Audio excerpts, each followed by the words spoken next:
So চিত্রের ক্ষেত্রে যত কথাবার্তা আছে, একটা চিত্রকে সঠিকভাবে আঁকতে গেলে যে জিনিস আমাদের অবশ্যই মাথায় রাখতে হবে সব কিছু কিন্তু ভাই বলে দিলাম। এই ফরম্যাট অনুযায়ী হচ্ছে তুমি চিত্র আঁকো, দেখবা ডেফিনেটলি তুমি হচ্ছে চিত্রে একদম ফুল মার্কস পাবা। ঠিক আছে, আসসালামু আলাইকুম। এসএসসি 2025 ব্যাচের প্রিয় ভাইয়াপুরা, তোমাদের এসএসসি পরীক্ষা খুবই সন্নিকটে, তাই ভাইয়া তোমাদের জন্য একটা খুবই গুরুত্বপূর্ণ ভিডিও বানাচ্ছি। আমি আমার 6-7 বছরের পড়ানোর অভিজ্ঞতা থেকে দেখেছি যে অনেক স্টুডেন্ট বায়োলজি পরীক্ষায় গিয়ে হচ্ছে চিত্র আঁকতে পারে না ঠিকঠাক মতো। আবার অনেকে এত বেশি চিত্র আঁকে যে স্যারই হচ্ছে অবাক হয়ে যায় যে এই জিনিসটা কি আমি বায়োলজির এক্সাম নিচ্ছি নাকি চারুকলার এক্সাম নিচ্ছি। ঠিক আছে, সো এই জন্য জানতে হবে বায়োলজিতে চিত্র আঁকার সঠিক নিয়মটা কি, কিভাবে চিত্র আঁকলে তুমি সৃজনশীলে ফুল মার্কস পাবে। ঠিক আছে, সো আজকের পর্বে কিন্তু ভাইয়া হচ্ছে চিত্র আঁকার একদম সঠিক সিক্রেট ফর্মুলাটা তোমাদেরকে দিয়ে দিব, এবং পাশাপাশি আজকের পর্বে দেখো ভাইয়া কি কি কভার করছি। প্রথমে হচ্ছে তোমাদের একটা প্রশ্নের উত্তর দিচ্ছি যে বায়োলজি পরীক্ষায় কি চিত্র আঁকতেই হবে, না আঁকলে কি সমস্যা। সেকেন্ডলি আমরা কিছু কোশ্চেন অ্যানালাইসিস করব, অর্থাৎ বিগত বছরের এসএসসি পরীক্ষার একটা প্রশ্ন নিব, প্রশ্ন নিয়ে আমি তোমাদেরকে দেখাই দিব ডিরেক্টলি, 3টা কেস দেখাবো। ঠিক আছে, 1 নম্বর হচ্ছে কখন চিত্র আঁকা একদম মাস্ট, কোন প্রশ্নটা দেখা মাত্র তুমি বুঝবা যে এই ক্ষেত্রে অবশ্যই আমাকে চিত্র আঁকতে হবে। কখন চিত্র আঁকলে ভালো, না আঁকলেও যে খুব বেশি সমস্যা ওরকম না, অর্থাৎ জিনিসটা অনেকটা সুন্নতের মতো। অন্যদিকে কখন চিত্র আঁকলে উল্টা মার্কস কাটা যেতে পারে। ঠিক আছে, এই 3টা কেস দেখাবো। এরপর আরেকটা প্রশ্নের উত্তর দিব আমরা যে ঠিক কিভাবে হচ্ছে পরীক্ষার খাতাতে চিত্র প্রেজেন্ট করতে হবে, অর্থাৎ সঠিক পদ্ধতিটা কি, এবং যারা হচ্ছে একদমই চিত্র আঁকতে পারো না তারা কি করবা। সো বুঝতে পারতেছো আজকের ক্লাসটা খুবই ইম্পর্টেন্ট। একটা ক্লাস দেখলে চিত্রের উপর তোমার যত কনফিউশন আছে সবকিছু কিন্তু একদম ক্লিয়ার হয়ে যাবে। ঠিক আছে, সো চলো শুরু করি আমরা। প্রথমত আমাদের যে জিনিসটা জানতে হবে যে ভাইয়া বায়োলজি পরীক্ষায় কি চিত্র আঁকতে হবে, আনসার হচ্ছে অবশ্যই আঁকতে হবে। যদি তুমি বায়োলজি পরীক্ষাতে 100তে যদি A+ পাইতে চাও, অর্থাৎ 80 বা 90 বা হচ্ছে এর বেশি নাম্বার পাইতে চাও, তাহলে অবশ্যই হচ্ছে যথাযথ চিত্র তোমাকে আঁকতে হবে। চিত্র ছাড়া বায়োলজি পরীক্ষায় কেউ A+ পেয়ে গেছে, এই ঘটনা কিন্তু খুবই রেয়ার। ঠিক আছে, তো এটা হচ্ছে 1 নম্বর কথা। 2 নম্বর কথা হচ্ছে আমরা চলো কিছু কোশ্চেন অ্যানালাইসিস করি। প্রথমত আমাদের যদি পরীক্ষার প্রশ্নে সৃজনশীলে যদি গ কিংবা ঘতে এরকম কথা একটা লেখা থাকে যে অমুকের চিত্র অঙ্কন করো কিংবা এর গঠন বর্ণনা করো, এই কথাগুলো যদি থাকে তাহলে ডেফিনেটলি তোমাকে সেই জিনিসটার চিত্র আঁকতে হবে। গতে আমরা জানি কত, গতে টোটাল মার্কস হচ্ছে আমরা জানি 3। সো এরকম কথা যদি থাকে তাহলে বুঝবা যে সেই 3-এর মাঝে 2 মার্কসই হচ্ছে শুধুমাত্র চিত্রের জন্য। শুধুমাত্র কিসের জন্য? চিত্রের জন্য। তাহলে আমি কি বললাম, যদি হচ্ছে পরীক্ষার প্রশ্নে গ কিংবা ঘ নাম্বারে এই জিনিসটা আসে অমুক অঙ্গাণুটির চিত্র অঙ্কন করো কিংবা অমুক অঙ্গটির গঠন বর্ণনা করো, তাহলে অবশ্যই আমাদের কি আঁকতে হবে? চিত্র কিন্তু আঁকতে হবে। এই ক্ষেত্রে একদম মাস্ট। ঠিক আছে, ফরজ। এরপর 3 নাম্বার, ধরো কোনো একটা ধাপের বর্ণনা আমাদের কাছে চাইলো। ঠিক আছে, ফর এক্সাম্পল ধরো যে আমাদের মাইটোসিস যে কোষ বিভাজন আছে, সে মাইটোসিস কোষ বিভাজন থেকে প্রশ্ন আসছে। ঠিক আছে, কোষ বিভাজন অধ্যায়ের এই যে মাইটোসিস কোষ বিভাজন আছে, সে মাইটোসিস কোষ বিভাজনের কোনো একটা ধাপের বর্ণনা চাইছে। ফর এক্সাম্পল ধরো এই মেটাফেজ ধাপের বর্ণনা চাইছে। এখন এই মেটাফেজ ধাপের বর্ণনা চাইলে তুমি কি শুধুমাত্র এই বর্ণনাটুকু লিখবা, জাস্ট এতটুকু অংশ লিখবা? না, এতটুকু অংশ লেখার সাথে সাথে কি দিতে হবে? এই চিত্র কিন্তু আঁকতে হবে, তখন কিন্তু এই চিত্র আঁকতে হবে। অন দ্য আদার হ্যান্ড, যদি কোনো এরকম একটা প্রসেসের হচ্ছে বর্ণনা চাই বা এরকম একটা প্রসেসের ধাপের বর্ণনা চাই যে জিনিসটা চিত্র বইতে নাই, ফর এক্সাম্পল ধরো আমাদের জীবনী শক্তি যে অধ্যায়টা আছে, সেই জীবনী শক্তি অধ্যায় থেকে এরকম একটা প্রশ্ন আসছে শ্বসন থেকে যে গ্লাইকোলাইসিস ধাপটার বর্ণনা করো। ঠিক আছে, আমি একদম ডিরেক্টলি তোমাদেরকে এক্সাম্পল দিয়ে দেখাচ্ছি যে কোন ক্ষেত্রে চিত্র লাগবে, কোন ক্ষেত্রে চিত্র লাগবে না। ফর এক্সাম্পল ধরো কি বললাম যে গ্লাইকোলাইসিস ধাপের বর্ণনা চাইছে। এখন গ্লাইকোলাইসিসের সাথে কি তোমাদের বইতে কোনো চিত্র আছে?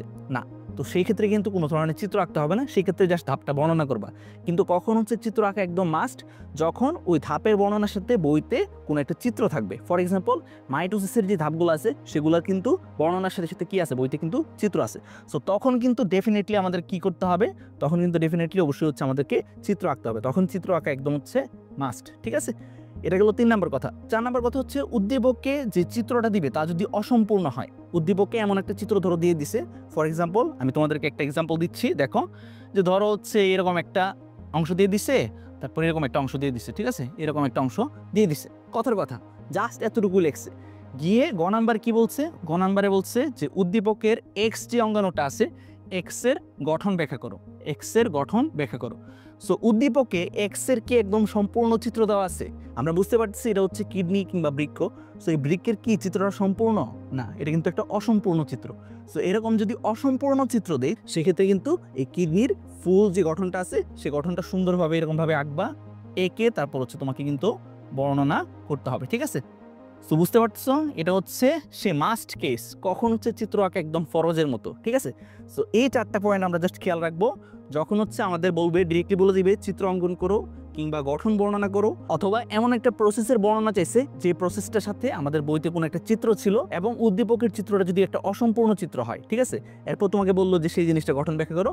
সো এই ক্ষেত্রে তোমাকে অবশ্যই হচ্ছে কি করতে হবে, চিত্র এঁকে তারপর হচ্ছে আনসার করতে হবে। সো আমরা জেনে গেলাম ফরজ কেসগুলা, কোন কেসগুলোর ক্ষেত্রে আমাদের চিত্র আঁকা একদম ফরজ, না আঁকলে হচ্ছে মার্কস কাটা যাবে এরকম। এখন আসো মোটামুটি সুন্নতের মতো, যে কোন ক্ষেত্রে হচ্ছে চিত্র আঁকলে ভালো, তবে না আঁকলে যে মার্কস কাটা যাবে এরকম কোনো কথা নাই, ঠিক আছে। যদি হচ্ছে আমাদের পরীক্ষার যে উদ্দীপক আছে, সে উদ্দীপকে যদি সম্পূর্ণ চিত্রটাই দেওয়া থাকে, সম্পূর্ণ চিত্রটাই যদি অলরেডি দেওয়া থাকে, যেটা কথা একটু আগে আমি বলতেছিলাম, যে ধরো এরকম একটা চিত্র দিয়ে দিচ্ছে যেটা কিনা সম্পূর্ণ চিত্র, ঠিক আছে, তোমাকে একদম বৃক্কের প্রত্যেকটা জিনিসের গঠন এঁকে তারপরে গিয়ে গ নাম্বারে বলতেছে যে এই জিনিসটার গঠন ব্যাখ্যা করো, ঠিক আছে। তুমি দেখেই বুঝতেছো যে বৃক্কের যে চিত্রটা আছে সেটা মোটামুটি সম্পূর্ণ একটা চিত্র, ঠিক আছে। সম্পূর্ণ একটা চিত্র এঁকে তারপর গ নাম্বারে গিয়ে বলতেছে তোমাকে এই জিনিসটার গঠন ব্যাখ্যা করো। সো সেই ক্ষেত্রে একদম চিত্র আঁকতেই হবে এমন কোনো কথা নাই। ওই ক্ষেত্রে আমরা মনে রাখবো যে প্রশ্নের মেইন ফোকাসটা হচ্ছে গঠন বর্ণনাতে, প্রশ্নের মেইন ফোকাসটা হচ্ছে গঠন বর্ণনাতে, চিত্র আঁকাতে না। গঠন বর্ণনা করাটা তখন হচ্ছে ইম্পর্টেন্ট। সো আমরা মনে রাখবো যে উদ্দীপকে যদি সম্পূর্ণ চিত্র দিয়ে তারপর গিয়ে বলে যে এই জিনিসটা গঠন ব্যাখ্যা করো, তখন কিন্তু হচ্ছে গঠন ব্যাখ্যাটা ইম্পর্টেন্ট, চিত্র আঁকাটা না, ঠিক আছে। এরপর যেটা কথা, যে কোনো একটা প্রসেসের যদি গুরুত্ব কিংবা ভূমিকা জানতে চাই, তাহলে বুঝতে পারছি সেই জিনিসটার গুরুত্ব ব্যাখ্যা করাটা ইম্পর্টেন্ট, সেই জিনিসটার ভূমিকা ব্যাখ্যা করাটা ইম্পর্টেন্ট। এক্ষেত্রে চিত্র আঁকাটা হচ্ছে তেমন গুরুত্বপূর্ণ না। ফর এক্সাম্পল, যদি এরকমটা বলে যে উদ্দীপকে এক্স একটা প্রক্রিয়া আছে, যেই প্রক্রিয়াতে 2n থেকে এরকম 2টা কোষের সৃষ্টি হয় 2n, ঠিক আছে। সো গ নাম্বারে গিয়ে বললো বা ঘ নাম্বারে গিয়ে ধরো বললো যে উদ্দীপকের এক্স প্রক্রিয়াটি জীবজগতে কি ভূমিকা পালন করে, সেই জিনিসটা ব্যাখ্যা করো। সো আমরা কিন্তু দেখে বুঝতেছি উদ্দীপকের এক্স প্রক্রিয়াটা হচ্ছে মাইটোসিস, সেই মাইটোসিস প্রক্রিয়াটা জীবজগতে কি ভূমিকা পালন করে সেই ভূমিকাটা তুমি ব্যাখ্যা করবা। তখন হচ্ছে আর এই চিত্র আঁকার দরকার নাই, এই চিত্রগুলো আঁকার কিন্তু কোনো দরকার নাই, ঠিক আছে। সো আশা করি হচ্ছে আমাদের কেস নাম্বার 1 and 2 একদম ক্লিয়ার, কখন চিত্র আঁকা একদম ফরজ, কখন সুন্নত। এবার আসো কখন চিত্র আঁকলে হচ্ছে তোমার উল্টা মার্কস কাটা যেতে পারে, ঠিক আছে, কখন চিত্র একদম আঁকাই যাবে না, কোন ক্ষেত্রে আঁকাটা হচ্ছে নিষিদ্ধ। সো এই ক্ষেত্রে আমরা মনে রাখবো সৃজনশীলের ক এবং খতে যেই টিচার তোমাকে যত যাই বলুক না কেন, কোনো কথা শোনার দরকার নাই। ক এবং খতে কখনো চিত্র আঁকবা না, ক এবং খতে জাস্ট হচ্ছে ব্যাখ্যা থাকবে। কতে জাস্ট এক লাইনে বর্ণনা হবে, খতে হচ্ছে 2টা প্যারা হবে, 2টা প্যারাতে আমরা জাস্ট হচ্ছে কি জানতে চেয়েছি সেই জিনিসটা ব্যাখ্যা করবো, কোনো চিত্র আঁকার দরকার নেই। চিত্র মেইনলি আমরা আঁকবো হচ্ছে কোন কোন ক্ষেত্রে, গ এবং ঘতে, গ এবং হচ্ছে ঘতে, ঠিক আছে। গ এবং ঘতে হচ্ছে আমরা চিত্র আঁকবো, এবং স্পেশালি হচ্ছে প্রথম 2টা সৃজনশীলে, প্রথম 2টা সৃজনশীল একদম খাতা শুরুতে প্রথম 2টা সৃজনশীল যে আমরা লিখবো, সেই প্রথম 2টা সৃজনশীলে আমরা চেষ্টা করবো হচ্ছে অবশ্যই চিত্র দেওয়া লাগে এরকম ধরনের সৃজনশীলই আনসার করতে, ঠিক আছে। তাহলে যে জিনিসটা হবে, প্রথম 2টা সৃজনশীলে তুমি যদি খুব সুন্দর করে হচ্ছে চিত্র আঁকো, তাহলে স্যারের কিন্তু ইমপ্রেশন অটোমেটিক্যালি ভালো হয়ে যাবে যে এই ছাত্রটা হচ্ছে অনেক ভালো ছাত্র, সে হচ্ছে সুন্দর করে চিত্র আঁকে, সুন্দর করে ব্যাখ্যা করে। সুতরাং তখন হচ্ছে বাকি যে সৃজনশীলগুলো আছে সেগুলো তো দেখা যাবে যে তোমার কিন্তু বেশি বেশি মার্কস চলে আসছে, ঠিক আছে। সো আমার সাজেশন থাকবে যে প্রথম 2টা সৃজনশীল অ্যাটলিস্ট চিত্র আঁকবা, এবং কখনো সৃজনশীলের ক হতে চিত্র আঁকার কোনো দরকার নাই। আচ্ছা, এরপর আসো সেকেন্ড কোনটা কেস, সেকেন্ড কেস হচ্ছে বইতে যে চিত্র নাই সেই চিত্র দেওয়ার কোনো দরকার নাই, বইতে যে চিত্র নাই সেই চিত্র দেওয়ার কোনো দরকার নাই। ফর এক্সাম্পল, তোমাদের 7ম নম্বর অধ্যায় অর্থাৎ গ্যাসীয় বিনিময় থেকে ধরো অ্যাজমার বর্ণনা চাইছে। সো অ্যাজমা কিংবা হাঁপানি এই জিনিসটা নিয়ে আমরা যখন ভার্সিটি লেভেলে পড়াশোনা করি তখন কিন্তু আমাদের কিছু চিত্র থাকে, সেই চিত্রগুলো অবশ্যই আঁকতে হয়। কিন্তু তোমাদের লেভেলে, তোমাদের বইতে কি অ্যাজমা বা হাঁপানি সংক্রান্ত কোনো চিত্র আছে? এখানে কোনো চিত্র কি আছে? না। সো এই টাইপের যদি প্রশ্ন আসে, সো সেই ক্ষেত্রে যেহেতু তোমাদের বইতে কোনো ধরনের চিত্র নাই, সেই চিত্র কিন্তু আঁকার কোনো দরকার নাই, ঠিক আছে। সো এটা হচ্ছে আমরা মনে রাখবো। এরপর আমাদের চ্যাপ্টার নাম্বার 1-এ অর্থাৎ জীবন পাঠে আমরা দেখব যে কিছু রাজ্য আছে না, মনেরা, তারপর হচ্ছে প্রতিষ্ঠা, এগুলার কোনো চিত্র আঁকার দরকার নেই। এগুলা থেকে যদি এরকমটা প্রশ্ন আসে যে 2টা রাজ্যের মাঝে তুলনা দেখাও অথবা কে কার থেকে উন্নত সেই জিনিসটা ব্যাখ্যা করো, সো সেই ক্ষেত্রে কোনো চিত্র আঁকার কিন্তু কোনো দরকার নাই। চ্যাপ্টার 1 থেকে আমরা কোনো চিত্রই আঁকবো না, আমরা এই জিনিসটা মনে রাখবো যে চ্যাপ্টার 1 থেকে কোনো চিত্রই আঁকার দরকার নাই। সেকেন্ডলি, আমাদের 12 নম্বর যে অধ্যায় অর্থাৎ জীবের বংশগতি এবং বিবর্তন, এই অধ্যায় থেকে একটা খুবই গুরুত্বপূর্ণ টপিক হচ্ছে আমাদের জেনেটিক ডিসঅর্ডারগুলো, ঠিক আছে, বংশগতি রোগগুলো। এগুলো থেকে এই বছরে দেখবা যে ডেফিনেটলি মানে কোনো কথা নাই, এক্ষেত্রে অবশ্যই প্রশ্ন আসবে, এক্ষেত্রে কিন্তু অবশ্যই প্রশ্ন আসবে। এই যে বংশগতীয় 2-3 রাজ্যের রোগ আছে, ঠিক আছে, ফর এক্সাম্পল তোমার ধরো কালার ব্লাইন্ডনেস বা বর্ণান্ধতা, কিংবা হচ্ছে আমাদের থ্যালাসেমিয়া, ঠিক আছে, থ্যালাসেমিয়া খুবই ইম্পর্টেন্ট। এগুলো থেকে ডেফিনেটলি হচ্ছে সৃজনশীলের প্রশ্ন আসবে, একদম চোখ বন্ধ করে ডেফিনেটলি আসবে, এটা কোনো মিস নাই, ঠিক আছে, কোনো না কোনো বোর্ডে কিন্তু অবশ্যই এখান থেকে প্রশ্ন আসবে। সো এই টাইপের থ্যালাসেমিয়া বা কালার ব্লাইন্ডনেস বর্ণান্ধতা থেকে যদি কোনো প্রশ্ন আসে, তখন দেখো এখানে হচ্ছে মানুষের কিছু চিত্র আছে না, এই চিত্রগুলো আঁকার কোনো দরকার নেই, এই চিত্র আঁকার দরকার নেই। তুমি ডিরেক্টলি কোত্থেকে শুরু করবা? চিত্র আঁকলে জাস্ট হচ্ছে এই পার্টটার চিত্র আঁকবা, এই যে গেমিটগুলো দেখাবা, এগুলো আঁকার দরকার নাই। নিচে হচ্ছে এরকমভাবে এই জিনিসটা টান দিয়ে এরকম লিখবা যে থ্যালাসেমিয়াতে আক্রান্ত শিশু, বা হচ্ছে সুস্থ কিন্তু বাহক, তারপর হচ্ছে সম্পূর্ণ সুস্থ শিশু, জাস্ট এই কথাগুলো লিখবা। এই যে মানুষের চিত্রগুলো আছে না, এগুলো আঁকার কোনো দরকার নাই, ঠিক আছে। সো ওই জিনিসটা কিন্তু ভাইয়া একদম হচ্ছে স্পষ্ট করে বলে দিচ্ছি। সো এই জিনিসটা আশা করি বুঝতে পারছো। এবং অপ্রাসঙ্গিক কোনো চিত্র আঁকা যাবে না। অপ্রাসঙ্গিক চিত্র মানে হচ্ছে তোমার ধরো ক্লোরোপ্লাস্টের গঠন চাইছে, তুমি হচ্ছে মাইটোকন্ড্রিয়ার চিত্র আঁকে দিয়ে এসছো, ওরকম করলে কিন্তু মার্কস কাটা যাবে, ঠিক আছে। সো এই তিনটা কেস খেয়াল রাখতে পারলে আশা করি হচ্ছে প্রশ্ন চুজ করা নিয়ে তোমার কোনো ধরনের সমস্যা হবে না। এবার আসো হচ্ছে বায়োলজি এক্সামে চিত্র আঁকার সঠিক পদ্ধতিটা কি। পদ্ধতি নাম্বার 1, প্রথম যেটা কথা সেটা হচ্ছে কারেক্ট আইডেন্টিফিকেশন করতে হবে। অর্থাৎ তুমি যে প্রশ্নটা ধরতে পারছো, ঠিক আছে, চিত্রে যে জিনিসটা চাইছে সেই জিনিসটার প্রশ্নটা যে তুমি ধরতে পারছো সেই জিনিসটা দেখাইতে হবে। ফর এক্সাম্পল, এটা কিন্তু আমি সৃজনশীল লেখার যে ক্লাসটা ছিল সেই ক্লাসেও কিন্তু ভাইয়া বলছিলাম যে আমি হচ্ছে এখানে 2 নাম্বার যে প্রশ্নটা আছে সেই জিনিসটা আনসার করছি। সো এটার গ নাম্বার গিয়ে কি বলছে দেখো, যে উদ্দীপকের এ অংশের কোষ বিভাজনের যে ধাপে ক্রোমোজোমগুলো সর্বাধিক খাটোমোটা হয় সেই ধাপটা বর্ণনা করো। উদ্দীপকের এ ধাপ কোনটা? এ ধাপ হচ্ছে এটা। এখানে কি হইতেছে? মাইটোসিস হইতেছে। মাইটোসিসের কোন পর্যায়ে গিয়ে ক্রোমোজোমগুলো সর্বাধিক খাটোমোটা হয়? সেটা হচ্ছে মেটাফেজ ধাপ। সো এই প্রশ্নটা দেখা মাত্র কিন্তু আমরা বুঝতেছি যে এই ক্ষেত্রে আমাদের চিত্র আঁকতে হবে, কারণ মাইটোসিস অংশটা থেকে আসছে। আমি একটু আগেই বলছিলাম যে মাইটোসিস থেকে আসলে সাধারণত অবশ্যই চিত্র এঁকে ধাপগুলো বর্ণনা করতে হবে। সো এই ক্ষেত্রে অবশ্যই চিত্র আঁকতে হবে। বাট কথা হচ্ছে চিত্রটাকে আমরা শুরুতেই হচ্ছে আঁকা শুরু করে দিব না, ফার্স্টে তুমি যে প্রশ্নটা ধরতে পারছো সেই জিনিসটা স্যারকে দেখাইতে হবে, ঠিক আছে। এরকমভাবে গ লেখে লিখবা যে উদ্দীপকের এ অংশে মূলত মাইটোসিস কোষ বিভাজনকে দেখানো হয়েছে, যার মেটাফেজ ধাপে ক্রোমোজোমগুলো সর্বাধিক খাটোমোটা হয়, ঠিক আছে। সো 1 নাম্বার যেটা কাজ চিত্রের ক্ষেত্রে, 1 নাম্বার যেটা কাজ সেটা হচ্ছে এরকমভাবে কারেক্ট আইডেন্টিফিকেশন, ঠিক আছে। অর্থাৎ প্রশ্ন যে তুমি ধরতে পারছো সেই জিনিসটা স্যারকে দেখাইতে হবে, ঠিক আছে। সো এটা হচ্ছে 1 নাম্বার ধাপ। 2 নাম্বার কি? 2 নাম্বার হচ্ছে কারেক্ট প্রেজেন্টেশন। আমি সবসময় বলি যে যেভাবে হইলে হচ্ছে খাতার মাঝে সুন্দর লাগবে জিনিসটা, ওইভাবে তোমরা প্রেজেন্ট করবা, ঠিক আছে। সো এক্ষেত্রে উপায় কি? 2টা লেখার মাঝখানে চেষ্টা করবা চিত্রটা রাখতে, তাহলে যে জিনিসটা হবে দেখতে সুন্দর লাগবে, ঠিক আছে। সো চিত্র আমাদের প্রেজেন্ট করতে হবে কোথায়? 2টা প্যারা বা 2টা লেখার মাঝখানে, ঠিক আছে। সো এই জিনিসটা অবশ্যই আমরা মাথায় রাখবো। এবং চিত্র আঁকার ক্ষেত্রে অবশ্যই মনে রাখতে হবে যে চিত্রটাকে স্পষ্ট করে আঁকতে হবে। চিত্রটাকে অবশ্যই হচ্ছে কি করতে হবে? স্পষ্ট করে আঁকতে হবে। চিত্রের মাঝে কোনো কাটাকাটি বা হিজিবিজি, এক জায়গায় মুছে গেছে, এক জায়গায় একটু অস্পষ্ট, ওইরকম কিছু রাখা যাবে না, ঠিক আছে। চিত্র একদম স্পষ্ট করে আঁকতে হবে।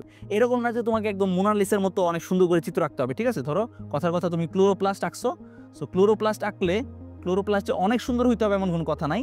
আমি জাস্ট রাফলি তোমাদেরকে দেখাচ্ছি যে ধরো তুমি জাস্ট হচ্ছে এরকম যদি আঁকতে পারো যে এগুলো হচ্ছে আমাদের কি থাইলাকয়েড বা গ্রানাম।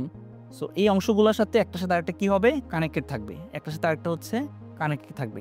সো একটা ডিস্ক বা একটা পাউরুটিকে বলা হয় থাইলাকয়েড, আর পুরো জিনিসটাকে বলা হয় গ্রানাম, ঠিক আছে। সো এটা আমরা অলরেডি জানি আশা করি। সো এই যে আমরা চিত্রটা এঁকে ফেললাম, কতক্ষণ লাগলো? একদমই অল্প সময় কিন্তু আমাদের লাগলো, ঠিক আছে।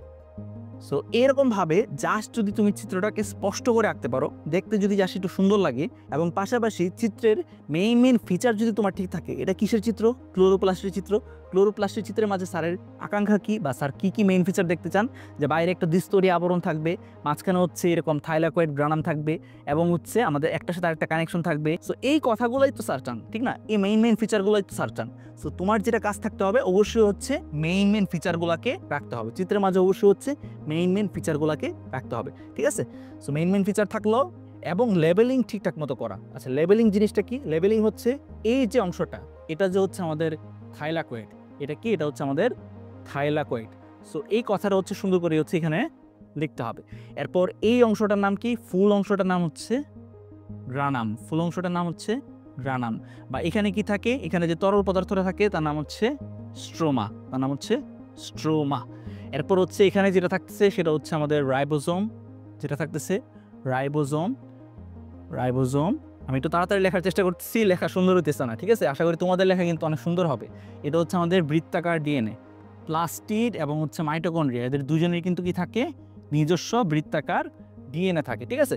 সো এই কথাগুলো কিন্তু মেইন ফিচার, ঠিক আছে। পাশাপাশি হচ্ছে এখানে একটা কানেকশন থাকবে, এখানে হচ্ছে কি থাকবে, এখানে থাকবে হচ্ছে দ্বিস্তরী ঝিল্লি।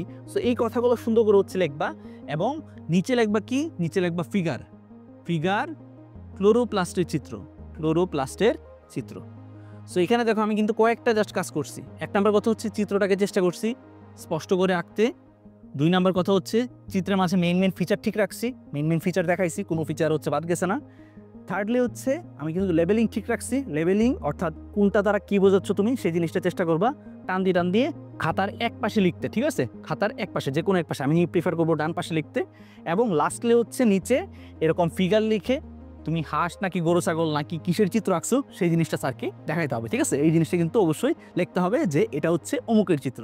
বাস এই কয়েকটা জিনিস যদি ঠিক রাখতে পারো আর কোনো প্যারা নাই। এবং লাস্টলি এই কথাটা হচ্ছে মেয়েদের জন্য, পার্টিকুলারলি মেয়েদের জন্য। ছেলেদের এত লাক্সারি থাকে না যে এত সুন্দর করে হচ্ছে ডিজাইন করবি। মেয়েরা অনেক ক্ষেত্রে যে জিনিসটা করে যে ভাবে যে এই জিনিসটা হচ্ছে আসলে জীববিজ্ঞানের পরীক্ষা না, এটা হচ্ছে চারুকলার পরীক্ষা। ফলে তারা হচ্ছে এই অংশটা একটা কালার দিয়ে আঁকে, এই অংশ অন্য আরেকটা কালার দিয়ে আঁকে, এখানে সাইন পেন ইউজ করে, এখানে পেন্সিল ইউজ করে। ওই কাজ করা যাবে না। কোনো সময় মনে রাখবা চিত্রের ক্ষেত্রে, বায়োলজি পরীক্ষার চিত্রের ক্ষেত্রে মাল্টিপল কালার ইউজ করা যাবে না এবং কলমও ইউজ করা যাবে না। কি আমরা ইউজ করব, জাস্ট হচ্ছে ইউজ করব পেন্সিল, জাস্ট সিম্পলি আমরা পেন্সিল ইউজ করব, ঠিক আছে। আমি প্রিফার করবো 2B পেন্সিল ইউজ করতে, তাহলে কিন্তু হয়ে যাবে। তো চিত্রের ক্ষেত্রে যত কথাবার্তা আছে, একটা চিত্রকে সঠিকভাবে আঁকতে গেলে যেই জিনিস আমাদের অবশ্যই মাথায় রাখতে হবে সব কিছু কিন্তু ভাই বলে দিলাম, ঠিক আছে। এই ফরম্যাট অনুযায়ী হচ্ছে তুমি চিত্র আঁকো, দেখবা ডেফিনেটলি তুমি হচ্ছে চিত্রে একদম ফুল মার্কস পাবা, ঠিক আছে। আচ্ছা এবার আসো হচ্ছে আমাদের একদম গরিব গোষ্ঠী, যাদের হচ্ছে চিত্র আঁকা কোনোভাবেই পসিবল না। ভাই আমি চিত্র পারি না, আমি কি করবো ভাই, ঠিক আছে। আমাকে কিছু একটা পদ্ধতি বলে দেন, যে পদ্ধতি আপনি অ্যাপ্লাই করছিলেন সেই জিনিসটা বলে দিন যাতে আমি চিত্র আঁকতে পারি। প্রথম কথা যেটা, সেটা হচ্ছে যাবা ইউটিউবে যাবা, ইউটিউবে গিয়ে কী দেখবা, ইউটিউবে লিখবা বায়োলজিটার ভিতরে যাবা, ঠিক আছে। চ্যানেলে গিয়ে এই ভিডিওটা দেখবা, এই ভিডিওটা, ঠিক আছে। কি দেখলে চিত্রে 100% কমন পাবা। এই ভিডিওতে ভাইয়া কিন্তু 2025 সালের জন্য যতগুলো চিত্র ইম্পর্টেন্ট বইয়ের মাঝে একদম হাইলাইট করে দেখাই দিচ্ছি যে কোন চিত্র ইম্পর্টেন্ট। সো তোমাদের বইতে মোটামুটিভাবে 146 থেকে 150টার মতো হচ্ছে চিত্র আছে, এত চিত্র। এর ভিতরে পরীক্ষার জন্য ইম্পর্টেন্ট সর্বোচ্চ 30 থেকে 35টা, ঠিক আছে। ওই 30 থেকে 35টার কথা কিন্তু আমি এই ভিডিওতে বলে দিচ্ছি। সো যারা হচ্ছে চিত্র পারো না বা যাদের হচ্ছে জানার ইচ্ছা আছে যে কোন চিত্র ইম্পর্টেন্ট, তারা অবশ্যই ফার্স্টে হচ্ছে এই ভিডিওটা ফুলটা দেখবা। 30 মিনিট আছে, 30 মিনিটই ফুল দেখবা। দেখার পর তুমি তাহলে হচ্ছে বই দেখাই ফেললা যে মাইটোকন্ড্রিয়া ইম্পর্টেন্ট বা ক্লোরোপ্লাস্টের চিত্র ইম্পর্টেন্ট। এরপর তোমার কাজ কি, এরপর তোমার কাজ হচ্ছে ইউটিউবে যাওয়া, ইউটিউবে গিয়ে সার্চ দিবা, ইউটিউবে কি লিখে সার্চ দিবা, যে ধরো আমি বলছি পুংগেমিটোফাইটের উৎপত্তি, এই জিনিসটার চিত্র ইম্পর্টেন্ট। সো সার্চ দিলা পুংগেমিটোফাইটের চিত্র।